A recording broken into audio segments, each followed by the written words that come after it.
Whether you're interested in filmmaking as a hobby or you want to do it professionally, we pretty much all want to succeed.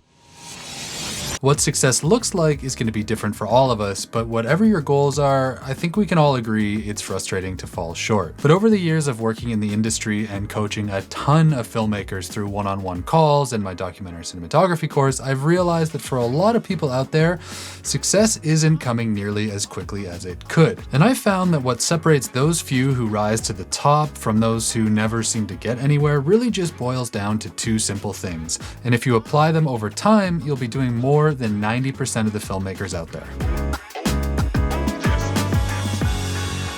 Before I dive in here, I want to start out by comparing two very different filmmakers. The first one feels like they've been treading water and getting nowhere for years, while the other one went from being a commercial fisherman to a full-time filmmaker with multiple retainer clients and a publication in National Geographic, and they did all that in under a year. The first filmmaker has thought about getting more serious with their filmmaking for a while, maybe even years. They've watched everything they can find on YouTube, and they've invested in some gear, maybe even a lot of gear, and they have a notebook or a Google Doc jammed with all sorts of ideas for projects they're gonna make one day. Yet it seems like month after month, things never really go anywhere, and it's kind of like they're banging their head against a brick wall. This is the most common type of filmmaker I run into online, and I'm gonna arbitrarily say that this makes up about 90% of the early career talent pool. And don't misunderstand me here, there's nothing at all wrong with being inexperienced, and I've got nothing but respect for anyone who's going after what they want. But in my experience, the vast majority of these people aren't getting anywhere, or at least not nearly as quickly as they could. Now let's look at the second type of filmmaker. This person started in the same position as our other example, maybe even around the same time,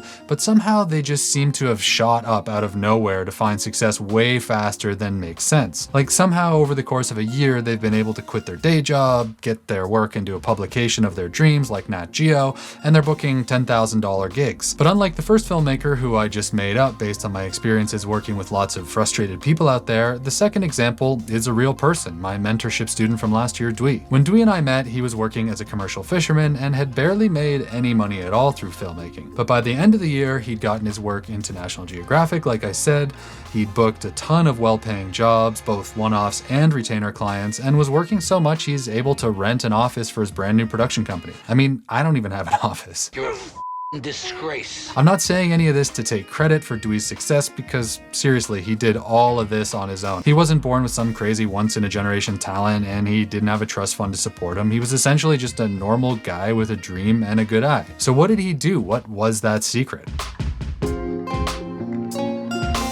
Well, for starters, he took action. He didn't just listen to my advice, he acted on it. He made things happen, and he was relentless. And don't worry, this isn't one of those two steps. I'm not gonna say just take action and then send you on your way here. But before I get into those steps, I wanted to stress that without action, none of this matters. Knowledge and theories are great, but if you don't actually act on them, you're gonna get nowhere. It's easy to be infatuated with the idea of being a filmmaker, but the people who are able to make it work actually do stuff. And don't just take my word for it, listen to what the legendary adventure filmmaker Pablo Durana had to say on this. I think people romanticize the idea of being like an adventure filmmaker, but like, how willing are you to get out of your tent when it's howling and -40 and get out to maybe just get one shot, but that's, you know, an important shot to get. And yeah, it could be brutal.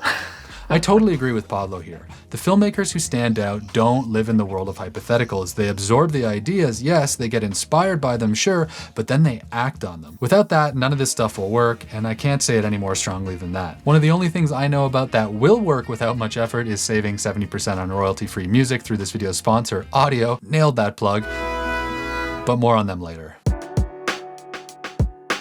So the first thing I see new filmmakers not doing is a bit of a head scratcher to me, but if you're one of those few who's actually doing this, the good news is that you're way ahead of the curve. One of the most common interactions I have with people trying to find their way in this industry goes something like this. Hey Luke, I'm writing to you because I've always had a dream of being a filmmaker and I have a few great ideas for projects I'd like to shoot. I recently bought such and such a camera with whatever lens, plus I have a drone and a gimbal or whatever, and so on. I don't have any finished projects yet, but I have some big plans for this year and I was hoping you'd be willing to talk to me and give me some tips for how I can grow my career.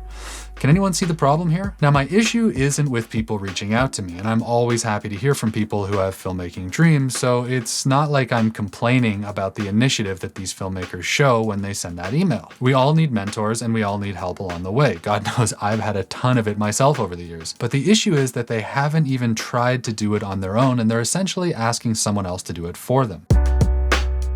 Honestly, it's no exaggeration that 9 out of 10 people I hear from haven't even finished one short project, even about their neighbor or their best friend or their dog for that matter, yet they seem to think that someone else, me, can give them the secret to success. I'm sorry, but this is all wrong. Let's compare that to Dwee, who, when he came to me, had shot several shorts on his own, and even though they weren't as good as he wanted them to be, he'd taken the initiative and gotten started. It's a huge part of why I chose him in the first place. It's not that these shorts were the greatest thing I'd ever seen, but they showed me he was actually committed. Then, over the course of the year we worked together, he shot like 6 more or something crazy like that, and each of them was a little bit better than the last one. By the time the mentorship ended, he had a bunch of work samples to show what he was interested in and what he wanted to do. Were they as good as he wanted them to be? No, probably not. Did he want to make them better? Sure, of course. But did he wait for permission to start? No, he just made stuff, and as he did, he proved that he was going to make this stuff work whether I helped him or not. Now, a lot of his stories were about sports and athletes because that's what he's interested in, and it didn't take long for a few of those shorts to be seen by other professional athletes living in his area. And when they saw how dedicated and passionate he was and they liked the work he'd already shot, they asked him to start making things for them. And they paid him. Some of them paid him really well. Now that's how it's done. You have to take the initiative yourself before anyone else can help you. And if you're approaching clients or production companies or mentors with a blank website, you're just not going to get anywhere. You have to prove to other people that you really want it as badly as you say you do, because no one is going to take your word for it just because you say you're willing to do whatever it takes to make it in this business. The expression show don't tell is repeated all over the storytelling world from books to film, and the same is true of a filmmaking career. Show people that you're doing it on your own and that you're going to keep producing stuff whether or not they're interested in getting involved at the moment, and then they'll respond. That's when people will want to help you and hire you, not when you're just coming to them with dreams that you can't back up with any sort of evidence at all. And this just doesn't apply to people starting out either. This is a process that we all need to do whenever we're trying to grow in new directions. Like when I moved back to Canada after almost 15 years working overseas and I wanted to get a little more commercial work to supplement the doc stuff, I didn't get anywhere with the branded content agencies until I went out and shot a commercial on my own. I mean, it makes sense. Even though I have a ton of experience as a professional DP, why would an agency want to work with someone who hasn't proved what they can do on their own? I know I probably wouldn't take that meeting if the roles were reversed. As I've gotten more and more curious about the narrative world as well, I had to do the same thing yet again by volunteering on a proof of concept shoot to get some scripted stuff under my belt before I started asking for meetings with bigger players. But whatever the genre and niche you're trying to break into, the process is exactly the same. Make work on your own, put it into the world to show others that you're serious. Then, and only then, will you start to see results. If you do this, you'll be way ahead of the pack who are just sitting there waiting for things to be easy. And as you make these projects, you're gonna need music, and that's the perfect time to talk about the sponsor of this video, audio. There are tons of these royalty-free music sites out there, but especially for early career filmmakers, I genuinely think audio is the best option out there for a couple of reasons. But one of the biggest is because of the insane value. At that stage in your career, money is tight, and shelling out $200 a year for music access when you're not even really making money from your films, and you're probably trying to save up to build your kit, it's just a lot. With audio though, you can get access to their full library of thousands of royalty-free tracks for just $59 a year using the code Luke70. That's like a 70% discount over the regular pricing. And if you do happen to have a $200 budget for music, instead of just getting a year of access like most other services, audio will give you a lifetime access for just $199 using the code Luke199. Getting lifetime access to anything these days in the age of the subscription model is pretty rare, and considering the library just gets bigger and bigger, it's like an investment that's going to pay off more and more over the long term. So as you get out there and start shooting, which we just established you absolutely have to do, get the music you need without getting sued and not spending a ton of money either. Use the link in the description and use either of those two codes to save a ton of cash and support this channel at the same time. Okay, back to the video. So let's just say you've already separated yourself from 90% of filmmakers out there and you're actually out there making work on your own and sharing it. What's next? Well, you've probably heard the expression, it's not what you know, it's who you know. And even though this is just as true in filmmaking as it is in any other business, the majority of filmmakers I work with are just not networking the right way. Filmmaking is a team sport, and if you want to go far, you can't just work in a vacuum. Film school can be great at building connections, and the people you meet there can be your collaborators for the rest of your career, but I didn't go to film school, and I'm guessing a lot of you didn't either, so don't worry, you don't need to spend $100,000 to do well in filmmaking, but you do need to take action and build your network on your own. But since starting this YouTube channel, I've been on the receiving end of a lot of really ineffective networking attempts, and I want to make sure you don't make the same mistakes, because the reason it's not working isn't what you might think. In just a second, I'm going to show you the brutal reality of what real networking looks like by showing you exactly what I had to do to land a 50-day international feature doc shoot this year. But first, let me describe what I see most people doing. So let's say I get an email, or maybe I'm on a one-on-one consultation call with someone, and they'll tell me that no matter what they do, they can't get anyone to respond to their networking emails. There's almost this tone of helplessness there, like, I'm doing everything I can, why can't I get anywhere? And I feel for them, but then when I ask them a few more questions, it turns out that they only sent one email, or maybe two, and then they gave up when they didn't get an immediate response. And while I do recognize the courage it takes to reach out in the first place, I'm sorry, but this just isn't enough. And before you start thinking that's easy for you to say, let me just open up my emails and show you what networking looks like, even for me, even with over a decade of experience and a pretty decent CV. For context, when I sent the first email, I just moved from Vancouver to Toronto, and landing in a new city means making new connections. So I started combing the internet for producers, production companies, and directors whose work I respected, and a couple of them stood out. One of them in particular, who I'm not going to name, had done some work I really liked, and so I reached out with an email introducing myself and gave a little bit of my experience and why I wanted to connect with her especially, and then I waited. If you're interested in some tips on how to approach emails like this, I made a free networking guide you can download in the description, but it was a pretty standard intro from my playbook.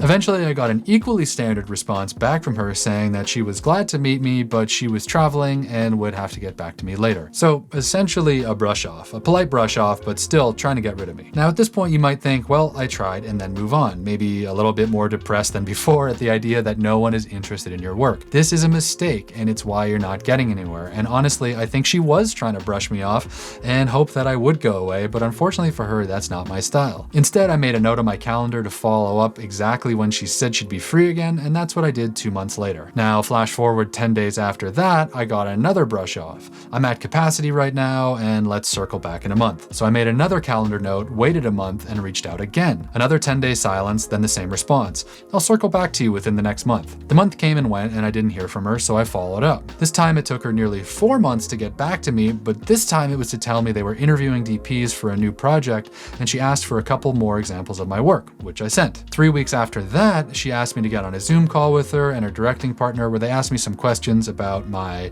approach and my experience, then another month of silence before they finally asked for some references, and then another month of silence before they eventually offered me the job. That was in December, over 10 months from when I first reached out. I followed up 5 times, even though everything in her responses indicated that she wasn't interested. Fast forward to now, and we've already shot the first international leg of the project, and we have follow-up shoots scheduled in Africa, the US, and Eastern Europe, and it's shaping up to be one of my biggest and most exciting jobs of the year. Now, if you were to just look at my schedule and see 3 international shoots on the books, it's super easy to say it must be nice to have it so easy, and then dismiss the effort and persistence it took to get there. And that's the typical response, because it's so much easier to think that other people have made it while you can't get any traction after someone didn't reply to that Instagram DM you sent at 2 a.m. If it was easy, then everyone would be doing it. And not to hype myself up, but if I have over a decade of experience and a pretty damn good resume, and I still have to spend 10 months chasing someone down to get a meeting, then what does that tell you about your networking? Have you really put all your effort into it, or have you, like 90% of people out there, just put in the bare minimum?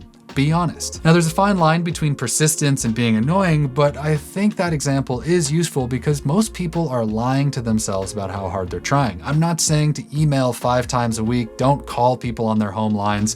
don't be annoying. If people don't answer you after the second or third attempt, that might be a sign that they're not going to get back to you. But if you do get a response, and that hit rate is going to be super low, but for those people who do get back to you, show them that you're really interested by following up respectfully but persistently, because it really is that easy to stand out in this business. Just those two steps, showing people that you're committed by continuously making work on your own over a long period of time, and then networking the right way, that's all you need to be doing more than 90% of the people out there. Ideas without action count for very little, so take initiative and make things so others know you're serious. And then don't just send one DM and then complain that things are helpless. Follow up, stay on people's radars, and be persistent without being annoying. Results take time, but if you're creating regularly and getting your name into the world, and then you stick with it over a long period of time, like years, not months, you're gonna be in the top 10% of filmmakers, and you will rise to the top in time. See ya.